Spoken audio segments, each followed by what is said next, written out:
የሚዋጣውን የወሊድ መቆጣጠሪያ ወይም ኮምባይንድ ኦራል ኮንትራሴፕቲቭ የምንለውን ሁሉም ሴቶች እንዲወስዱት አይመከርም።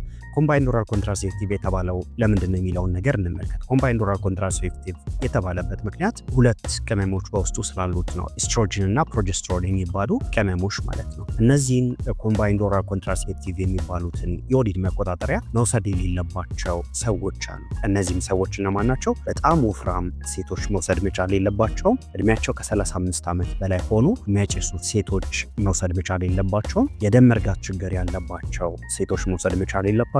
የደም መርጋት ችግር በቤተሰባቸው ያለ ሴቶችም እነዚህን ኮምባይንድ ኦራል ኮንትራሴፕቲቭ መውሰድ የለባቸውም። ስትሮክ ከዚህ ቀደም የነበረባቸው ሴቶችን መውሰድ የለባቸውም። የልብ ህመም ያለባቸው ሴቶች አይወስዱትም።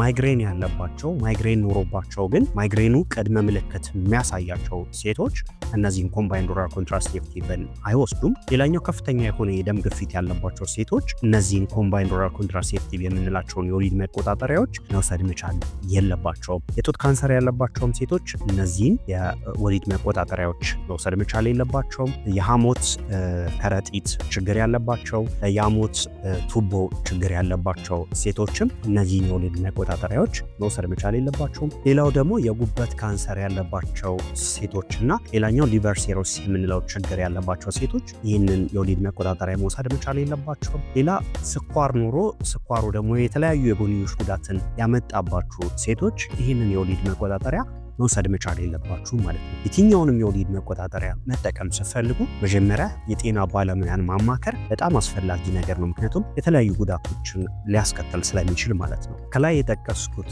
ችግር ያለባችሁ ሰዎች ኮምባይንድ ኦራል ኮንትራሴፕቲቭ የምንለውን የሚዋጡ የወሊድ መቆጣጠሪያዎችን መጠቀም መቻል የለባችሁ ማለት ነው።